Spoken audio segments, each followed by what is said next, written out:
Hello everyone, तपाईहरु सबैलाई मेरो च्यानलमा स्वागत छ। अनि आज म बनाउन गइरहेको छु सोयाबिनको टेस्टी मोमो। कसरी हामी घरमा सजिलोसँगले सोया चंक्सको हामी मोमो बनाउन सक्छौं। लौ त हामी सुरु गरौँ आजको यो भिडियो। सोयाबिनको मोमो बनाउनका लागि मैले सोयाबिनलाई हाफ एन आवर पानीमा भिजाइवरी यसलाई पानीलाई मजाले निचोरेर सोयाबिनलाई यसरी मैले राखेको छु। अनि यसलाई चाहिँ म ग्राइन्डरमा पिस्ने छु। अनि सोयाबिनको क्वान्टिटी चाहिँ मैले यो एक प्याकेट लगाएको हो। यो फर्च्युनको मिनी सोया चंक्स भनेर आइन्छ। यसको 10 रुपैयाँ गर्छ, 10 रुपीस। अनि यसमा चाहिँ 50 ग्राम पाइन्छ। अनि यो मैले एक प्याकेट युज गरेको हो। अनि एक प्याकेटमा यतिको बनिन्छ। अनि यसलाई चाहिँ म अब ग्राइन्ड गर्ने छु ग्राइन्डरमा। यो सोया चंक्सलाई मैले ग्राइन्डरमा पिसेर यसको किमा बनाइसकेको छु। अब हामी मोमोको स्टफिङ रेडी गर्ने छौं। अब मिक्सिङ बोलमा मैले यसलाई हालिसकेको छु। अब म यसमा अनियन एड गर्ने छु। मैले यहाँ दुईटा बिग साइजको अनियन चप गरेर राखेको छु। अनि म यसलाई मिक्स गर्ने छु हाम्रो सोया चंक्समा।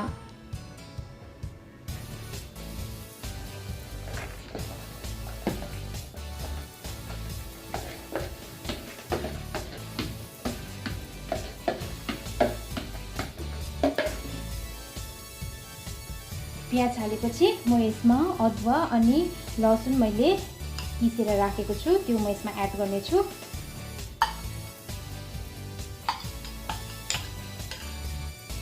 अदुवा लसुन हालेपछि म यसमा खोर्सानी काटेर राखेको म एड गर्ने छु। यसमा म धनिया काटेको पनि म एड गर्दै छु।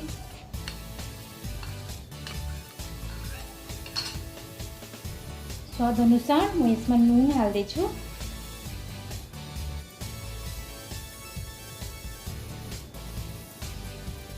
यसमा म रेड चिली पाउडर पनि एड गर्दै छु।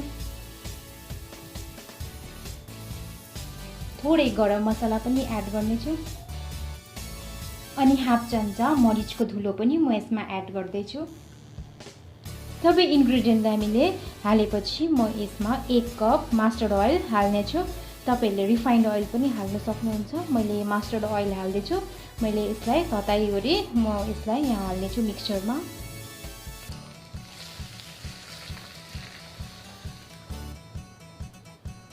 सबै इन्ग्रेडिएन्ट हालेपछि म अब यसलाई मिक्स गर्ने छु।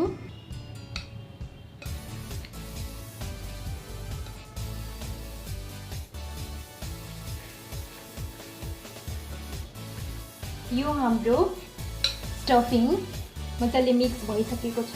यसलाई हामीले राम्रोसँगले मिक्स गर्यौं भने यो टेस्ट राम्रो हुन्छ। अनि यसलाई हामी मजाले मिक्स गरेपछि यसलाई हामी अब स्टफिङ रेडी भइसकेको छ। अब हामी यसलाई छोपेर हाफ एन आवर जति हामी राख्ने छौं।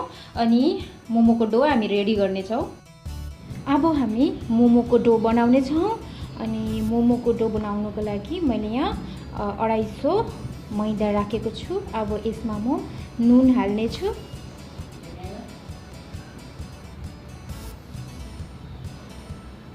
अलिकति नुन म हाल्ने छु। अनि यसलाई मिक्स गर्ने छौं। मिक्स गरेपछि हामी यसमा अलिअलि गर्दै पानी हाल्ने छौं। मैले यहाँ 1 कप पानी लिएको छु। अनि म अलिअलि गर्दै यो डोमा हाल्ने छु। यसरी मिक्स गर्ने छु।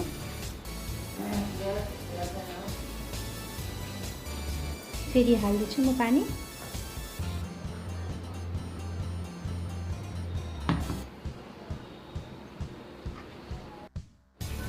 यो हाम्रो मोमोको डो रेडी भइसकेको छ। अब यसलाई हामी छोपेर राख्ने छौं।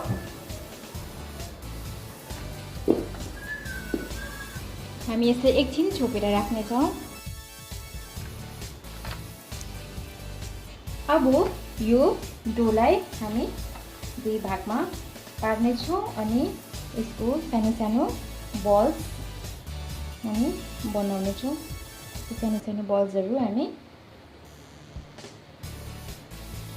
बनाउने छौं।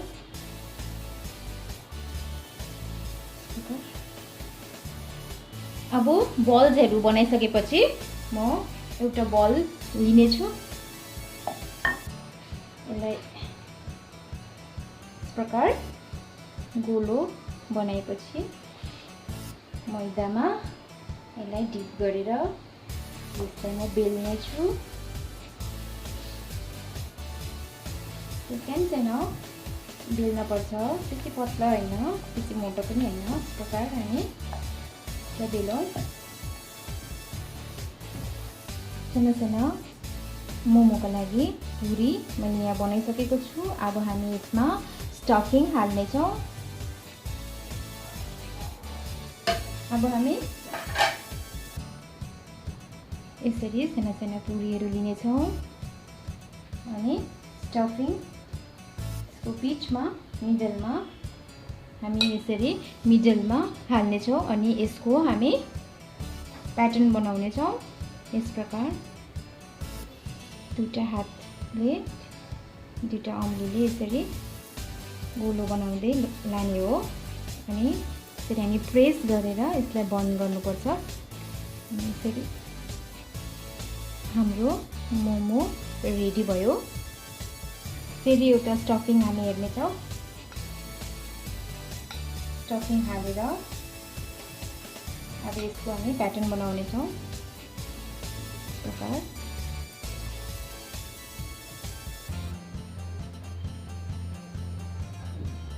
यसलाई अब बन्द गर्नुपर्छ।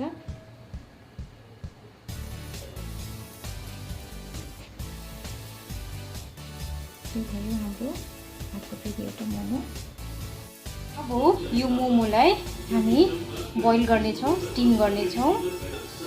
मैले यो मोमोलाई स्टिम हुनको लागि मक्टुमा राखिदिएको छु। अब हामी लो फ्लेममा 20 मिनटसम्म यसलाई पकाउनेछौँ। 20 मिनट्स हामी लो फ्लेममा यसलाई पकाउनेछौँ। 20 मिनट्स भइसकेको छ। अब फेरि हामी हाम्रो मोमोलाई चेक गर्नेछौँ। यो स्टिकी भएको छैन भने यो पाकिसकेको छ। हामी चेक गर्नेछौँ। यो स्टिकी भएको छैन, यो पाकिसकेको छ। अब हामी यो मोमोलाई सर्भ गर्नेछौँ। सोया चङ्क्सको मोमो रेडी अनि सर्भ भइसकेको छ। यो खानुमा एकदमै टेस्टी हुँदछ अनि योसँग खानको निम्ति मैले अचार पनि बनाइसकेको छु अनि तपाईहरुले पनि घरमा ट्राई गर्नुहोस्। यो एकदमै खानुमा टेस्टी हुँदछ अनि मेरो च्यानललाई लाइक, कमेन्ट अनि सब्स्क्राइब गर्नु नभुल्नुहोस्। Thank you for watching. Bye.